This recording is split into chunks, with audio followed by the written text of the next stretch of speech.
Ei, moleque, não encosta nisso! Esse violino, ele vale mais do que a sua vida inteira. A voz cortou o corredor da Casa da Música como um estalo seco de madeira quebrando. Os músicos ainda terminavam de guardar seus instrumentos. O cheiro de verniz e resina de arco ainda pairava no ar, e o brilho das luzes frias refletia nos painéis de vidro, criando sombras longas que pareciam vigiar cada movimento.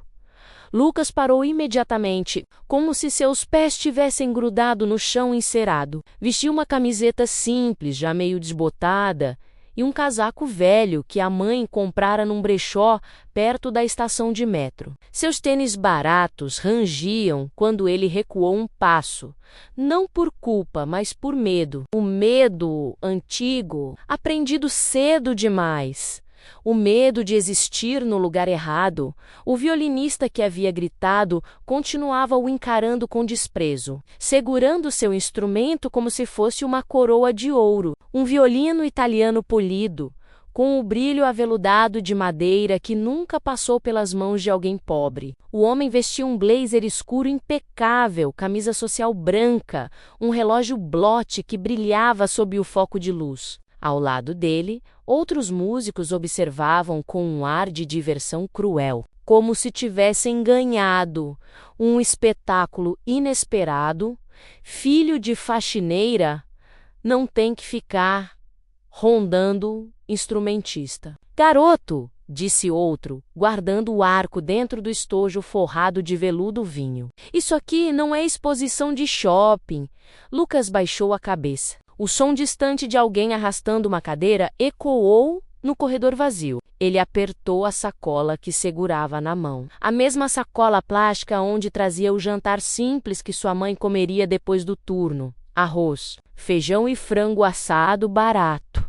Lá no fundo da sala, agachada ao lado de um balde com água sanitária, Helena, a mãe dele, esfregava o chão. O uniforme atum marinho estava molhado na barra, e o cheiro forte de produto de limpeza subia como um aviso silencioso de sua presença. Presença que ninguém ali realmente enxergava, Lucas. Filho, vem cá, disse ela suavemente, tentando evitar que a humilhação crescesse. Mas o garoto não se moveu. Ele continuava parado, olhando de relance para o violino reluzente dentro do estojo aberto, como quem olha para um mundo que nunca lhe pertenceu.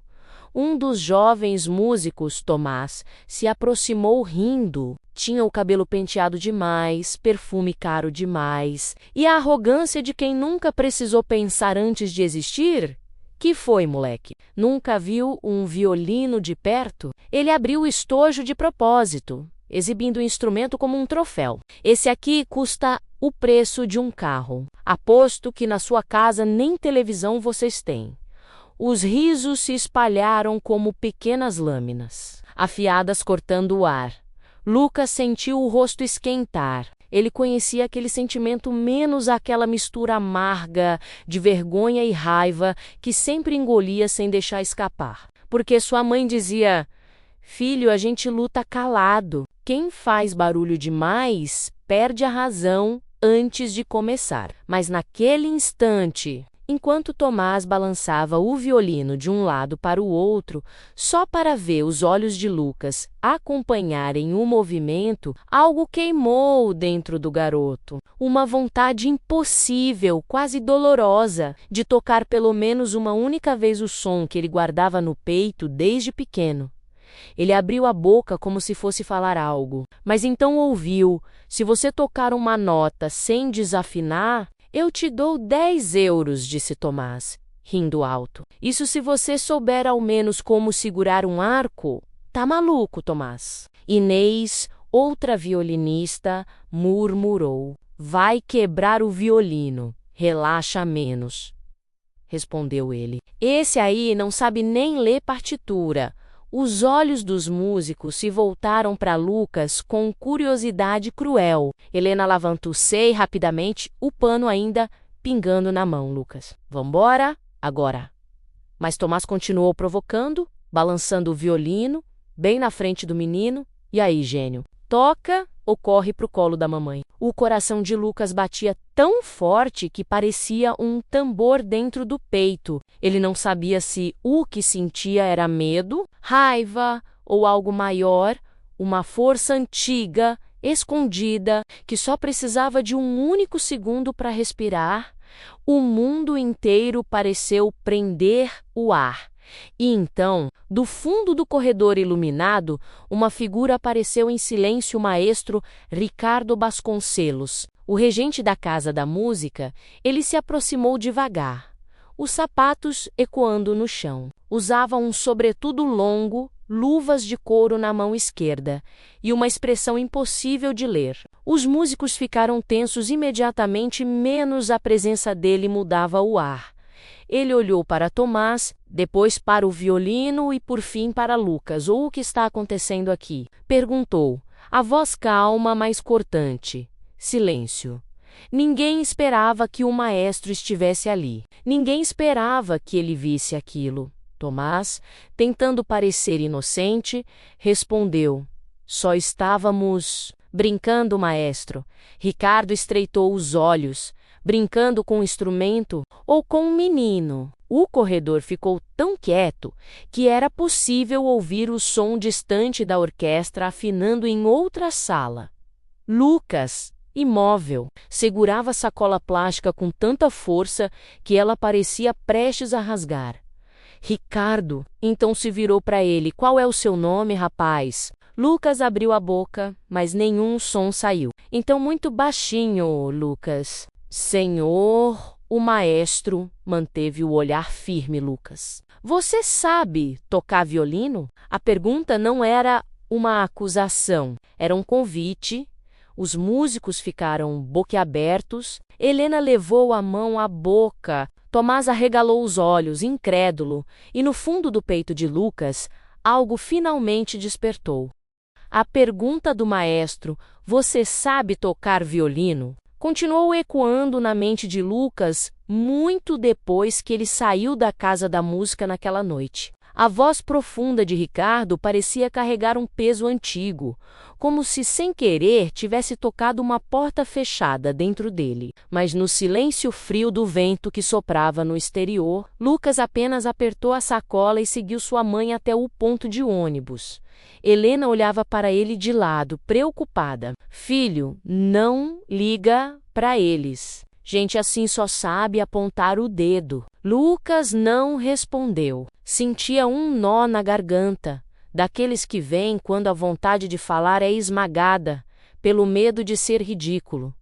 O ônibus chegou, eles sentaram-se perto da janela. Porto passava lá fora, em manchas de luz amarela e concreto molhado. Lucas encostou a testa no vidro frio. Cada vibração do motor parecia acompanhar o ritmo da respiração dele, menos curta, tensa, descontente com o mundo, mas ali, no meio daquele incômodo, algo começou a se mover dentro da memória. Primeiro como um sussurro, depois como música.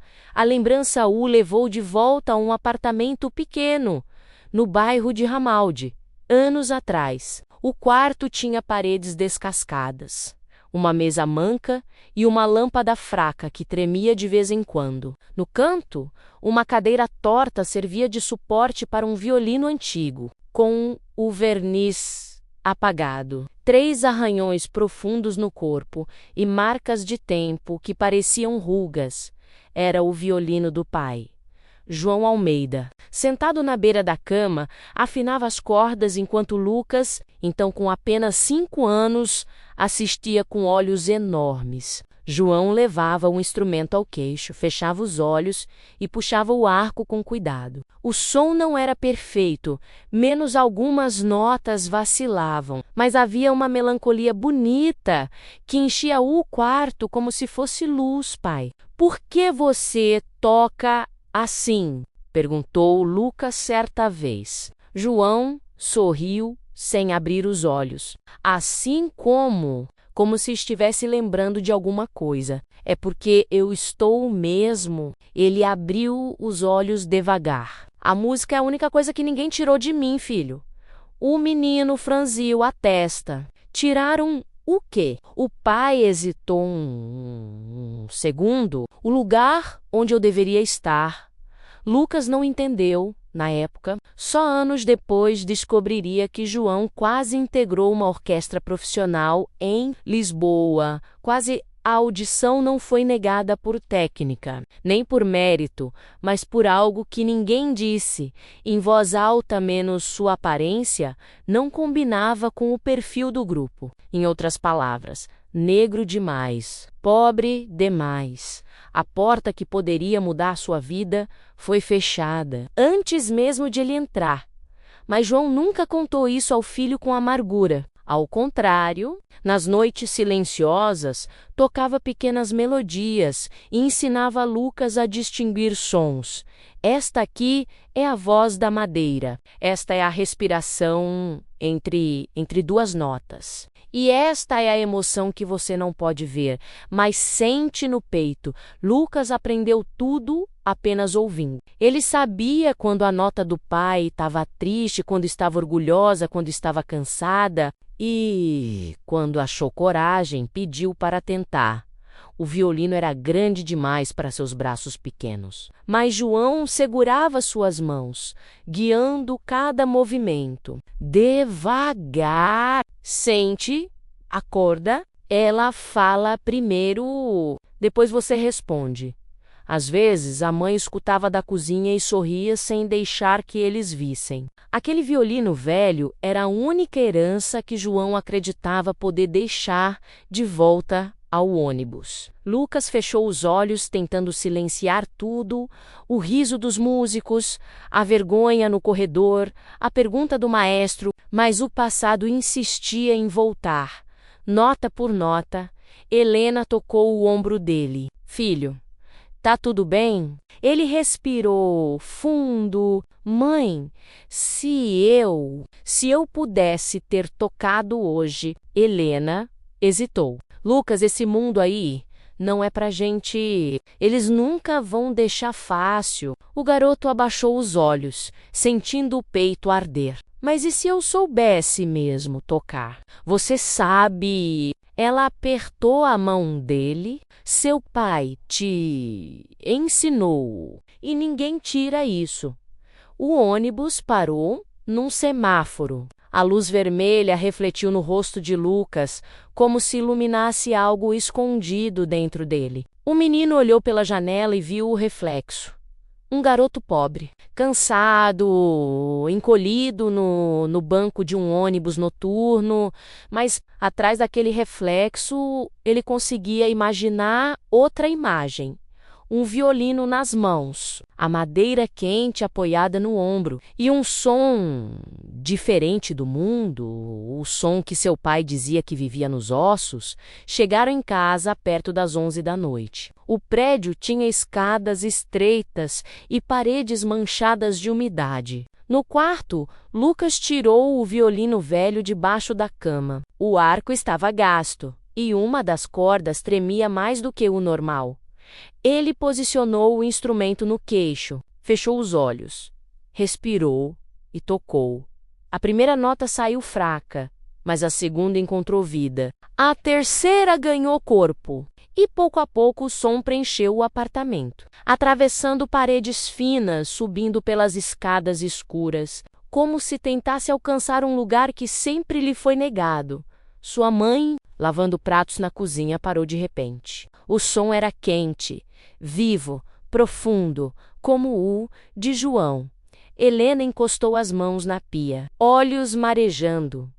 Lucas continuava tocando, sentindo o peito abrir-se como uma janela iluminada. Porque no fundo, ele sabia, a música dele nunca esteve perdida, apenas estava escondida e pela primeira vez parecia pedir para sair. O dia seguinte parecia igual a todos os outros para quem passava pela Casa da Música, carros caros, estacionando em frente ao prédio moderno, músicos entrando com estojos brilhantes, turistas fotografando a fachada de vidro que refletia o céu cinzento do porto, mas, para Lucas, nada estava igual. Ele caminhava ao lado da mãe, carregando o mesmo casaco puído, mas o coração batia diferente, não de medo, mas de uma inquietação que parecia crescer dentro do peito, como um ritmo que queria sair. Helena empurrou o carrinho de limpeza para dentro do corredor lateral. Vai para o cantinho de sempre, filho, disse ela, tentando manter a voz calma. E nada de ficar perto das salas de ensaio. Lucas assentiu, mas o olhar dele já estava preso na porta semiaberta da Grand Rehearsal Room, menos a sala onde tudo acontecera na noite anterior. A lembrança da pergunta do maestro ainda vibrava na cabeça dele. Você sabe tocar violino? Ele não sabia se aquilo era um convite ou só uma curiosidade passageira, mas a frase tinha acendido algo que ele não conseguia mais apagar. Os músicos começaram a chegar. Tomás e Inês vieram juntos, rindo alto, com seus casacos caros e aura de arrogância ensaiada. Quando viram Lucas, sorriram como quem reencontra um brinquedo quebrado. Olha só quem voltou, disse Tomás, passando por ele como se fosse invisível. Deve estar procurando moedas perdidas no chão. Inês riu, ou procurando coragem para tocar aquela nota que ele disse que sabia. Lucas desviou o olhar, mas os dedos estavam inquietos, tocando a costura do bolso como se imaginassem um arco invisível. Maestro Ricardo passou pelo corredor poucos minutos depois, cumprimentando alguns músicos com um aceno breve. Quando viu Lucas parado ali, a expressão dele mudou, não em surpresa, mas em reconhecimento silencioso. Lucas, ele se aproximou. Você voltou. O garoto engoliu seco. Minha mãe trabalha aqui, senhor? Eu sei. O maestro inclinou a cabeça, avaliando-o com cuidado. E você pensou no que perguntei ontem? O corredor ficou tenso. Tomás apertou os lábios, curioso. Inês ergueu as sobrancelhas, esperando o espetáculo. Lucas abriu a boca, mas o medo engasgou as palavras. Eu não sei, senhor. Ricardo apenas observou, sem pressa. Sem pressão. Quem sabe tocar, toca. Mesmo com medo, mesmo sem palco, ele fez uma pausa, mesmo quando ninguém quer ouvir. As palavras atingiram Lucas como um arco puxado sobre uma corda ensaiada demais. Ele sentiu o peito vibrar. Mas antes que pudesse responder, Tomás se adiantou. Maestro, o menino não sabe nem segurar um violino. Ontem foi só sorte, a gente não deveria perder tempo com isso. Ricardo virou-se lentamente para ele. Tomás, você já ouviu alguém tocar sorte? O músico ficou mudo. Naquela tarde, a orquestra faria um ensaio geral para uma apresentação patrocinada por uma marca de relógios suíços, evento cheio de gente rica, jornalistas e críticos. O salão estava impecável, cadeiras alinhadas, lâmpadas refletidas em painéis de madeira clara, instrumentos afinados emitindo notas esparsas. Quando todos se posicionaram, Tomás olhou para Lucas com um sorrisinho. Ei, moleque! Sussurrou, aproximando-se. Ontem você fugiu correndo. Hoje vai fazer o quê? Ficar aí parado, olhando, ou finalmente encostar num violino de verdade? Lucas permaneceu quieto. Vamos fazer assim, disse Tomás teatral. Se você tocar uma frase de Bach, uma frasezinha só, eu te dou 50 euros. Ele tirou uma nota do bolso e sacudiu no ar. Inês riu alto. 50? Para 50? Ele não toca nem 50 segundos. Lucas cerrou os dedos. O mundo começou a perder som, como se tudo entrasse dentro de um túnel. Ele só conseguia ouvir seu coração menos bum, bum. Bum menos do mesmo jeito que ouvia o compasso do arco do pai. Então, lentamente, ele levantou os olhos e encarou Tomás. E se eu tocar? A sala pareceu congelar. Tomás ergueu o queixo, surpreso com a ousadia. Se você tocar qualquer coisa que não seja barulho, ele riu, eu te dou 100 euros. Inês arregalou os olhos. Tá louco? Ele não vai conseguir, disse Tomás. Convicto, Lucas sentiu o ar entrar fundo no peito. Então deixe-me tentar. A frase caiu como uma pedra na água menos pequena, mas suficiente para criar ondas. Tomás hesitou por um instante. Depois entregou o violino com um gesto exagerado, como se estivesse passando um cristal a alguém incapaz de segurá-lo. Segura. Mas se quebrar, sua mãe limpa o prejuízo. Lucas pegou o violino com cuidado. A madeira era quente, viva, mais leve do que imaginara. Ele fechou os olhos. O maestro Ricardo, que observava em silêncio desde longe, deu um passo à frente. Não para impedir, mas para assistir. Os músicos cochichavam. Alguns seguravam risos. Outros seguravam o fôlego. Lucas posicionou o violino no queixo e, naquele instante, todas as notas escondidas dentro dele, todas as memórias do pai, todas as noites de prática silenciosa, todos os sonhos guardados menos começaram a emergir como uma onda que finalmente encontrou força. O mundo ficou quieto. Lucas levantou o arco e puxou a primeira nota. A primeira nota saiu tímida, só uma respiração arranhada pelas cordas, como se o violino também estivesse assustado. Mas então, menos como um pássaro abrindo as asas, menos a segunda nota, veio firme, clara, cheia de uma intenção que ninguém imaginava existir naquele menino magro, com roupas baratas e mãos que ainda cheiravam a sabão de limpeza. O corredor pareceu perder as paredes. O som se espalhou pela sala, como luz se derramando por uma janela aberta. O arco de Lucas deslizou pela corda como se tivesse nascido ali. Os dedos encontravam as posições com uma precisão que não vinha de estudo formal. Vinha da vida, do corpo, da memória escondida nos ossos. Ele não tocava devagar, não tocava com medo. Tocava como quem segura algo precioso demais para ser deixado cair. Era Bach, partita número 2, a melodia que seu pai tocava nas noites em que a tristeza parecia maior do que a casa. Lucas lembrava-se de cada hesitação do pai, de cada tremer de arco, de cada suspiro entre as notas. Mas agora, nas mãos dele, a música fluía limpa, não porque era perfeita, mas porque era verdadeira. Os músicos pararam. Até quem estava arrumando partituras congelou. Ninguém riu, ninguém cochichou. Era como se alguém tivesse desligado o mundo e deixado só o violino aceso.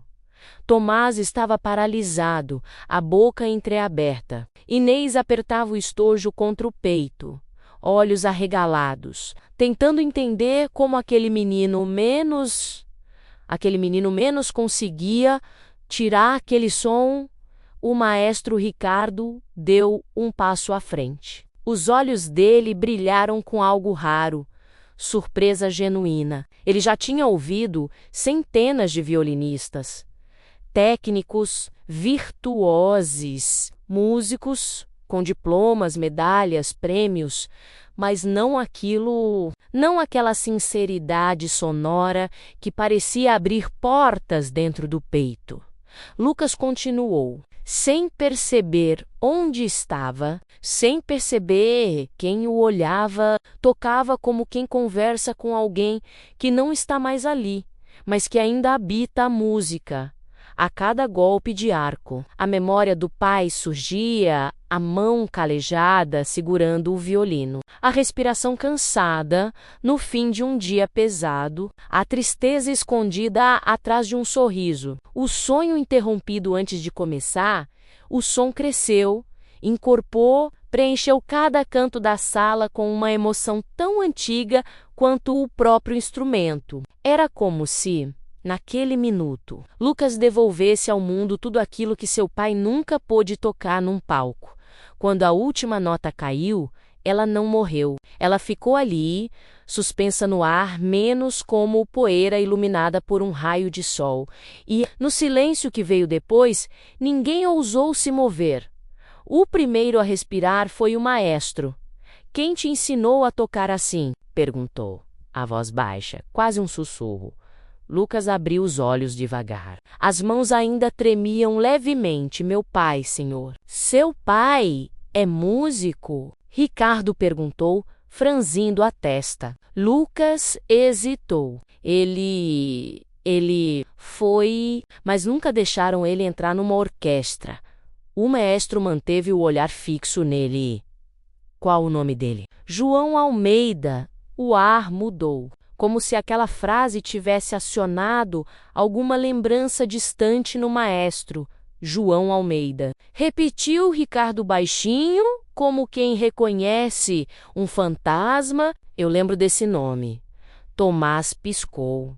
Perdido. Inês olhou para o maestro, confusa. Ricardo se aproximou de Lucas devagar. Como se aproximaria de algo frágil e precioso, Lucas? Você tem consciência do que acabou de fazer aqui? O garoto abaixou a cabeça. Só toquei.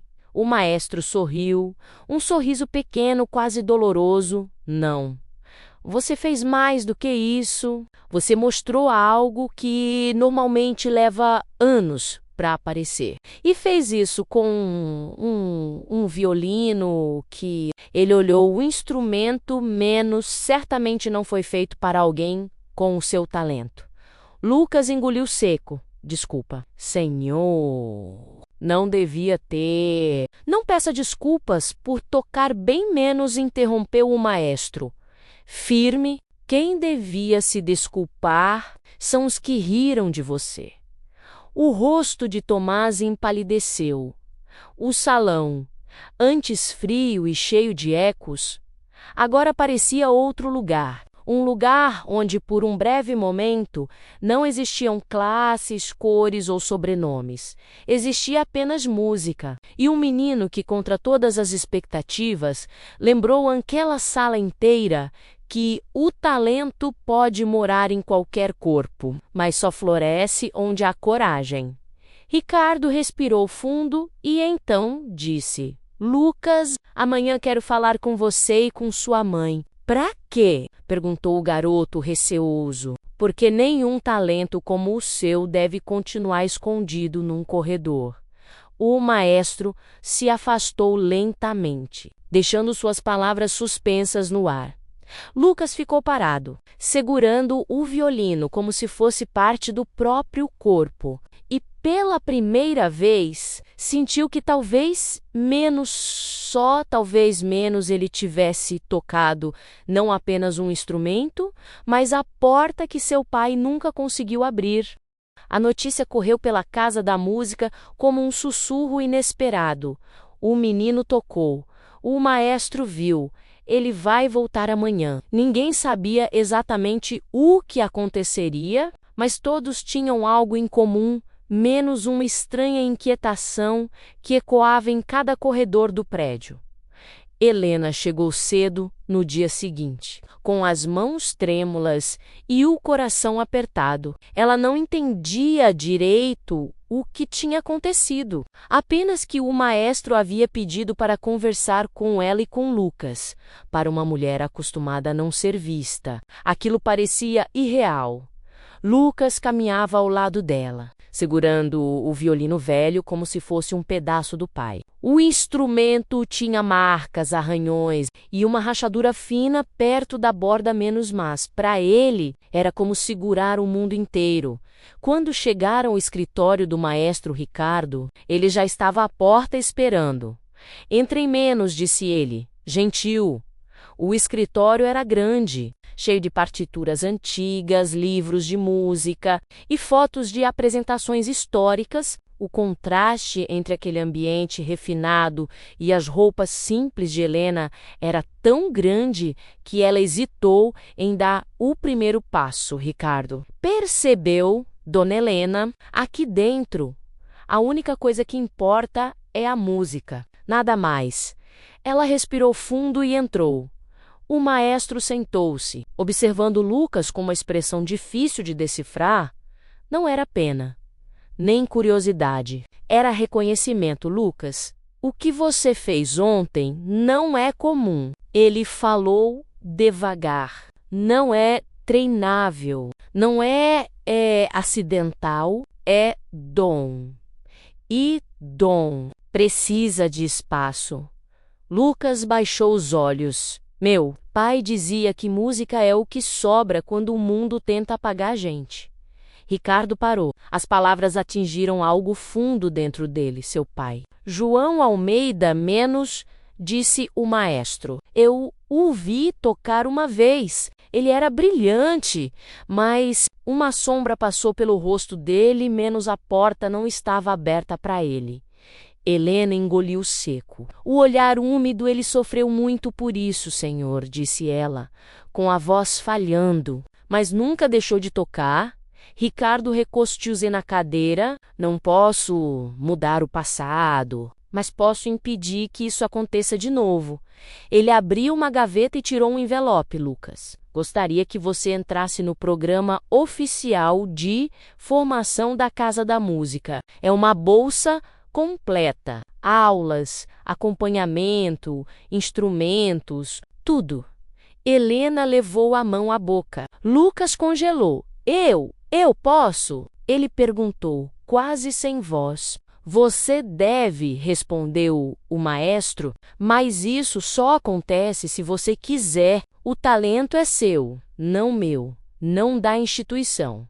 Seu Lucas olhou para as próprias mãos, pequenas, inseguras, mas capazes de segurar um arco como se segurassem memória. Ele olhou para a mãe. Helena sorriu entre lágrimas. Vai, meu filho. O mundo tentou tirar isso do teu pai. Não deixa tirarem de você naquela tarde. Ricardo levou os dois para uma sala de ensaios menor, onde ficavam instrumentos de reserva. No centro, sob uma luz suave, havia um violino, um modelo europeu, corpo âmbar, curvas elegantes, cheiro de madeira viva. Não era um Stradivarius, mas era um violino digno de palco.